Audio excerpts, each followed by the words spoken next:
मित्रांनो, पराकोटीचं संवेदनशील मन होतं छत्रपती शिवाजी महाराजांचं. अनेकांना हे माहीत नाही. शौर्य वगैरे बाबी या कमी अधिक प्रमाणामध्ये प्रत्येक राजाकडे असतात. त्या काळाची ती प्राथमिकता होती. पण कुण्या भलत्या सालत्यासाठी तळहातावर काळीज घेऊन फिरण्या इतके तेव्हाचे लोक नक्कीच बावळट नव्हते. ते प्रेम मिळवण्यासाठी त्या व्यक्तीच्या अंगी असलेली संवेदनशीलताच कारणीभूत असते. निधड्या पुरुषाच्या छातीच्या आड सुद्धा एक संवेदनशील मन असतं, एक ममत्व असतं, एक प्रेम असतं, एक पाझर असतो, एक झरा असतो. आणि मित्रांनो, तो झराच आपण विसरलेलो आहोत. त्यामुळे मित्रांनो, व्हिडिओ खूप महत्त्वाचा आहे, खूप संवेदनशील आहे. हे प्रत्येक भारतीयाला, या जगातील प्रत्येक मानवाला हे माहीत असणं गरजेचं आहे. आज आपण तथागत गौतम बुद्धांपुढे नमन करतो. कशामुळे नमन करतो? त्यांच्या करुणेमुळे, प्रेमामुळे, शांतीमुळे. आज आपण सम्राट अशोकांना वंदन करतो. कशामुळे? युद्धापेक्षा सुद्धा शांतीचा मार्ग योग्य आहे यासाठी. मित्रांनो, वेळ प्रसंगी अफजल खानाचा कोथळा हा काढावा लागतो. शाहिस्ते खानाची बोटेही छाटावी लागतात. युद्ध हे करावं लागतं. ती अपरिहार्यता आहे. परंतु याच्याही पलीकडे माणसाचं मूल्यमापन हे मानवतेच्या दृष्टिकोनातून होत असतं. मित्रांनो, बेलवाडी संस्थांच्या मल्लाम्मा राणींना जिंकल्यानंतर छत्रपती शिवाजी महाराजांनी तिच्या बाळाला मांडीवर घेऊन दूत भात भरवला होता. तिने राजांनी तिचं बाळ मांडीवर घेतलेलं शिल्प कोरून घेत यादवाडच्या मुख्य कमानीवर स्थापन केलं. युद्ध लढाया यापेक्षाही ही घटना महाराजांची दखल घेण्यास जगाला चिरंतर भाग पाडणारी आहे. युद्धाच्या कथा ह्या तात्पुरत्या असतात. मानवतावादाचा एक प्रसंग अवघ्या मानव जातीला नीतिमूल्य शिकवून जातो, माणसाचं जीवन बदलून टाकतो. युद्ध माऱ्यामाऱ्यांचा इतिहास ही कायम कुणासाठी राहिलेली एक अपरिहार्यता होती. परंतु हे जग कायम प्रेमाचं भुकेलं आहे, करुणेचं भुकेलं आहे. मित्रांनो, छत्रपती शिवाजी महाराजांचं वर्णन शब्दामध्ये करता येणार नाही. लक्षात ठेवा, मी जे काही सांगणार आहे ते अत्यंत अत्यंत महत्त्वाचं आहे.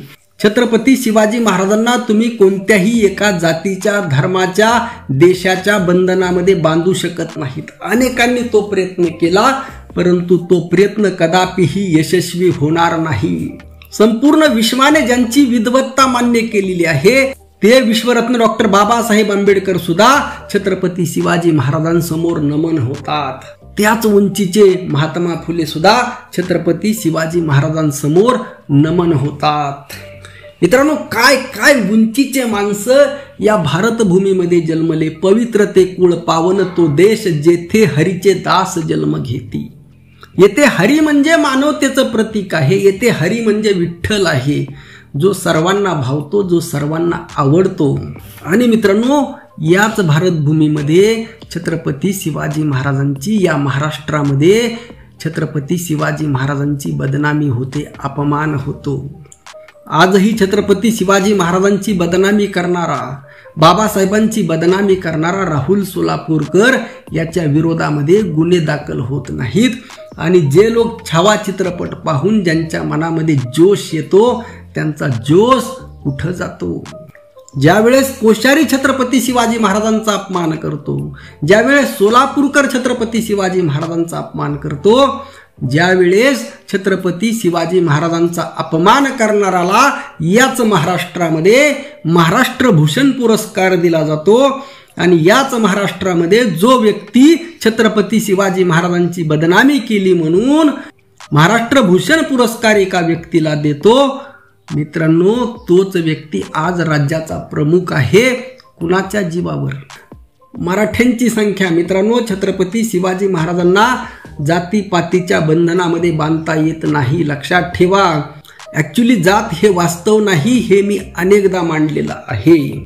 तरी सुद्धा आपण लोकशाही शासन व्यवस्थेमध्ये एक प्राबल्य जर मान्य केलं, एक प्रबळता जर मान्य केली, तर मित्रांनो 35% मराठा समाज असून काय उपयोग आहे, हा माझा प्रश्न आहे. आणि जे छत्रपती शिवाजी महाराजांच्या बाबतीत आतापर्यंत होत चाललेलं आहे, बेगडी शिवप्रेम आहे. एरवी शिवजयंतीला गर्दी दिसेल, शिवव्याख्याते भरपूर आहेत, शिवकीर्तनकार भरपूर आहेत, छत्रपती शिवाजी महाराजांवर प्रेम करणाऱ्यांची संख्या करोडोमध्ये आहे. आणि आता अगदी तेच बाबासाहेबांच्या बाबतीत सुद्धा होत आहे. प्रेम करणाऱ्यांची कमी नाही, परंतु ज्या वेळेस गोष्ट न्यायाची येते, ज्या वेळेस गोष्ट अन्यायाच्या विरोधामध्ये लढण्याची येते, त्यावेळेस हे सगळे लोक कुठं जातात कळायला मार्ग नाही. म्हणजे खरंच आपण छत्रपती शिवाजी महाराजांना, बाबासाहेबांना समजून घेतलेलं आहे का? बाबासाहेबांनी जर ठरवलं असतं तर त्यांच्या विद्वत्तेच्या जीवावर जगातील सगळ्यात श्रीमंत व्यक्ती होऊ शकले असते.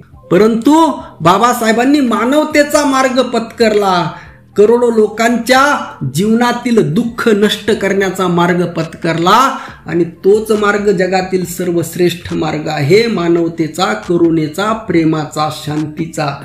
आणि हेच चिरकाळ टिकणार आहे. आणि मित्रांनो, असे महामानव आपल्याला लाभलेले आहेत. असा संपन्न वारसा आपल्याला लाभलेला असताना आपण जर त्यांच्या विचारांचं, नीतिमूल्यांचं संरक्षण करणार नसू तर आपल्यासारखे करंटे आपणच आहोत. या शिवजयंती निमित्त किमान जे संवेदनशील आहेत यांनी ही जबाबदारी ओळखावी. बाबासाहेबांकडे एवढ्या संधी असताना सुद्धा त्या संधी नाकारत त्यांनी जबाबदारी स्वीकारली. आपण सुद्धा ती स्वीकारली पाहिजे आणि हा संदेश लोकांपर्यंत, प्रत्येकापर्यंत घेऊन गेलं पाहिजे. नाहीतर परत या देशामध्ये मनुस्मृती आल्याशिवाय राहणार नाही. पेशवाई तर आलेलीच आहे आणि मनुस्मृतीकडे वाटचाल सुरू आहे. आणि येणारा काळ हा भयंकर आहे आणि त्यासाठी जागृत करणारा हा व्हिडिओ आहे. रामकृष्ण हरी. जय जगद्गुरु, जय शिवराय, जय भीम. छत्रपती शिवाजी महाराजांच्या जयंतीच्या सर्वांना कोटी कोटी शुभेच्छा. महाराजांना त्रिवार मानाचा मुजरा.